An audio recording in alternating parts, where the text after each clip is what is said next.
नमस्कार, मी प्राध्यापक दिलीप कुमार आपल्या सर्वांचं स्वागत करतो नो युअर प्लांट सिरीज। ग्लोसोकार्डिया बोसवालिया ही एक लहान सुगंधी पसरणारी शाकीय वनस्पती असून महाराष्ट्रात तिला दगडशेपू, पत्थरसुवा, पाथरसुवा अशी स्थानिक नावे आहेत। दगडी अडसर असलेल्या ठिकाणी पावसाळ्यानंतर ही सामान्यतः उगवल्यामुळे अशी नावे प्रचलित असावीत। ही अतिशय लहान उंचीची जमिनीवर पसरून वाढणारी अल्पजीवी आहे। खोड जमिनीला लागून पसरते व वनस्पती बहुधा 10 ते 15 सेंटीमीटरपेक्षा जास्त उंच नसते।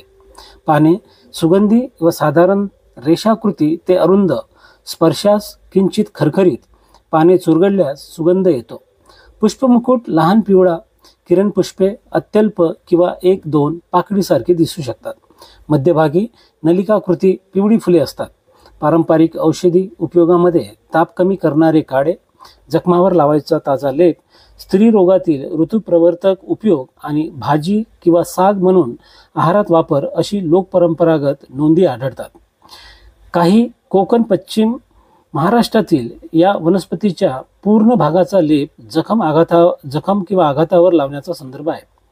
औषधी उपयोग प्रदेशनिहाय बदलू शकतात। वैज्ञानिक चिकित्सक अभ्यास मर्यादित असल्याने औषधोपचारांसाठी तज्ज्ञांचा सल्ला आवश्यक आहे। धन्यवाद।